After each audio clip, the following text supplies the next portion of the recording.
Halo semua, nama saya Laura. Saya adalah restoran consultant dan brand developer yang bergerak di bidang hospitality. Nice to see you again. Di video kali ini kita akan membahas tentang kelanjutan dari cerita sebelumnya, yaitu di mana saya yang berumur 22 tahun sampai 23 tahun waktu itu masih sangat muda, belum ada pengalaman kerja apa-apa, minim sekali, dan akhirnya saya berhasil dipekerjakan di salah satu restoran di Bandung. Nah, gimana kelanjutan story-nya? Dan gimana cara saya menghadapi menghadapi restoran yang hampir 90%-nya adalah staf pria, buka jam 5 sampai jam 1 malam, dan saya adalah ras minoritas. Penasaran kan? Yuk kita simak aja kisah selanjutnya. Ya, waktu itu pertengahan Desember 2012, sekitar tanggal 11 atau 15 saya lupa, tapi pasti pertengahan. Nah, saya waktu itu datang sekitar jam 3-4 sore karena kita kan buka jam 5 sampai jam 1 malam. Waktu itu teman saya masih menjabat manajer, saya belum officially diperkenalkan sebagai manajernya. Jadi waktu itu rencananya mau diperkenalkan pada hari itu. Kemudian kesan pertama saya untuk restoran ini ketika masuk, ini tuh kayak benar-benar rumah lama zaman Belanda yang satu tingkat. Terus pelataran parkirnya dirombak, dijadiin kayu-kayu, terus udah gitu meja kursinya benar-benar dibuat dari kayu-kayu bekas. Terus di tengahnya itu ada kitchen atau dapurnya yang tersambung dengan rumah utama, dan di dalam rumahnya itu tempat nyuci piring dan ruangan-ruangan kosong. Terus di sayap kiri ada tempat makan lagi, jadi bentuknya kayak L gitu yang dipergunakan, dan di sayap kanan itu untuk administration atau office gitu, jadi bentuknya kayak U. Nah, kapasitas kurang lebih 20 meja lah, 20 meja, dan yang untuk keluar ada tenda-tenda supaya menghalangi dari hujan. Terus kemudian ya kesan saya sih gelap ya waktu itu karena udah sore, plus lampu yang digunakan tuh cuman lampu-lampu kayak lampu-lampu Natal LED yang dipasang di pohon-pohon, sehingga kesannya tuh benar-benar kayak jungle, kayak hutan. Dan menarik sih, memang konsepnya emang untuk menarik orang-orang luar yang naik motor untuk datang dan pengen makan steak murah gitu. Jadi kesannya kayak ke situ. Oke. Pertama-tama saya analisa dulu dari keadaan yang terjadi pada saat itu di restoran ya, keadaan internalnya. Jadi waktu itu teman saya kan masih jadi manajernya, dan dia punya outlet baru yang dia harus fokuskan. Jadi waktu itu fokus dia terbagi antara dua, outlet baru dan outlet lama. Udah pasti outlet baru menyita banyak waktu dan pikiran. Nah, ini menyebabkan karyawan tuh merasa ditelantarkan sedikit.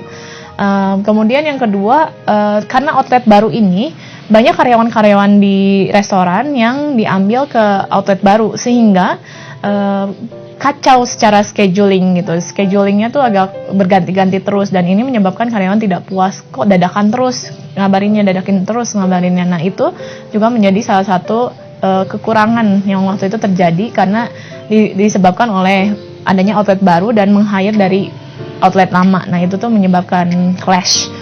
Yang ketiga, ini yang paling luar biasa membuat gap antara manajemen dengan karyawan adalah pemutihan, di mana gaji itu ada yang dinaikin, ada yang diturunin. Nah, ini menyebabkan bagus sih karena satu level itu jadi sama gajinya, cuman menyebabkan ketidakpuasan karyawan. Mereka menyangka kok gini sih, kredibilitas manajemennya kok seperti ini gitu, kok begini peraturannya gitu. Nah, jadi waktu itu kerasa sekali ada grup staff yang padahal pria loh ini, tapi mereka cukup kuat gosipnya waktu itu. Untuk tahu latar belakang dari restoran ini, kita juga perlu tahu historinya atau sejarah kenapa dibangunnya restoran ini kan. Jadi restoran ini tuh dibangun secara kalau saya bilang tuh kayak cerita tangkuban perahu. Jadi ceritanya Big Boss itu sedang keluar negeri, dan dia punya satu lahan. Dia punya satu partner juga, teman bisnisnya dia, yang mengidekan, yuk kita bangun rumah yang nggak kepake ini, sehingga bisa menghasilkan sesuatu yang luar biasa di Bandung gitu. Jadi teman saya waktu itu sudah di-hire oleh company ini, oleh perusahaan ini, dan dia adalah anak kaki tangannya Big Boss sama partnernya ini. Nah, jadi dia okay, let's do it, atau ayo kita lakukan. Nah, sekitar cuman secara hitungan minggu ketika Big Boss lagi jalan-jalan ke luar negeri, itu dipersiapin semua rencana pematangan rencana untuk pembukaan restoran ini gitu. Dan kebetulan Big Boss kan punya furniture company, jadi dia tinggal pakai kayu-kayu lama dibuat jadi bangku, meja, sangat wild atau sangat apa ya disebutnya, konsep atau desainnya sendiri nggak sama gitu antara bangku satu dan bangku lain tuh bisa berbeda gitu. Dibuat aja kayak tangkuban perahu dalam sehari semalam jadi gitu istilahnya. Nah kalau ini dalam waktu beberapa minggu doang, teman saya yang waktu itu manajer melakukan pembuatan menu, terus penghiringan staff secara dadakan, dan pembuatan furniture gitu. Jadi ini benar-benar satu program atau satu konsep yang serba cepet gitu, serba dadakan gitu, sehingga secara konsep tuh sebenarnya belum matang banget. Nah itu sejarah restoran ini, makanya bisa kelihatan kalau Big Boss ketika datang juga, ketika kita membahas restoran ini, dia tuh menganggap sebelah mata gitu. Kalau diistilahkan tuh kayak menganggap sebelah mata karena ini bukan restoran yang matang perencanaannya gitu. Jadi ini sejarahnya. Oke, balik lagi ke hari pertama. Nah, di sini saya diajak keliling sama teman saya sampai akhirnya ke office. Di office saya diperkenalkan ke supervisornya, Pak Didin. Nah, si Pak Didin ini dia bilang, "Oke, saya akan diperkenalkan ketika nanti di briefing." Waktu itu jam 5-an, briefing jam 4.30-an. Nah, saya tunggu, kemudian saya udah expect sih, karena 90%-nya kan staff pria, jadi saya expect-nya banyak cowok gitu. Nah, saya persiapan dari sehari sebelumnya mau ngomong apa dan lain-lain. Kemudian dipanggil, walaupun saya udah persiapan ini, tapi saya feelingnya tetap aja sama. Saya masih ingat banget feeling saya waktu itu adalah kayak saya dilemparkan ke satu kawanan serigala karena semuanya cowok gitu. Nah itu tuh sesuatu yang saya bisa gambarkan waktu itu gitu feelingnya ya. Jadi di sana saya perkenalkan diri, saya manajer baru, sedang berkenalan dengan Anda. Terus saya bilang mohon bantuannya, terima kasih gitu. Jadi simple aja. Terus udah gitu ya itu pertama kalinya saya berkenalan dengan staff-staff, terutama staff floor-nya ya. Nah, kitchen juga sama. Kitchen pas briefing, saya ke sana dengan kata-kata yang sama. Kitchen saya merasa lebih tenang gitu dibanding staff floor, karena waktu itu yang rada selengehan atau rada menyeramkan itu yang staff floor justru dibanding staff kitchen-nya gitu. Nah, di restoran ini tuh ada tim Power Rangers-nya sebanyak 5 orang. Nah, mereka tuh yang menjadi pilar utama pertumbuhan profit dan income-nya si restoran ini.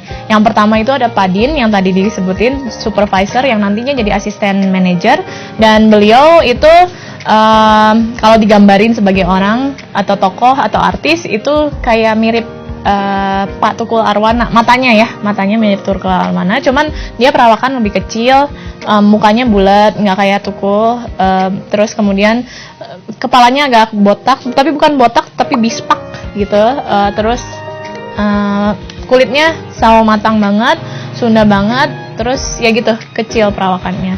Terus yang kedua ada Pak Kasep. Pak Kasep ini head chefnya, udah pasti di restoran head chef memegang peranan.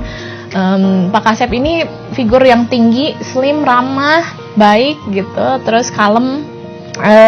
Pak Kasep kalau dibandingin sama tokoh tuh mirip tokoh wayang cepot yang di Jawa Barat, cuman tinggi, ganteng, campuran sama Ariel Peter Pan. Jadi cepot campur Ariel Peter Pan, nah jadilah Pak Kasep ini ya, tinggi sampai ganteng.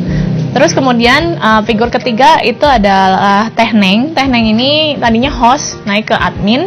Nah, Teh Neng ini figur yang tinggi, slim, rambut panjang, terus udah gitu cewek banget, penampilannya cewek banget, tapi kalau anak-anak tuh nyebut dia atau manggil dia Mpok Ati karena cerewet banget. Dan untung ada Teh Neng ini karena kita memerlukan figur yang sangat cerewet dan bisa mengkontrol staff-staff cowok yang selengehan waktu itu. Jadi tepat banget untuk mengangkat dia dari host jadi admin. Nah, 3 orang yang utama ini menjadi pilar dari restoran, ditambah saya yang jadi di atas 3 orang ini adalah saya sebagai manajernya.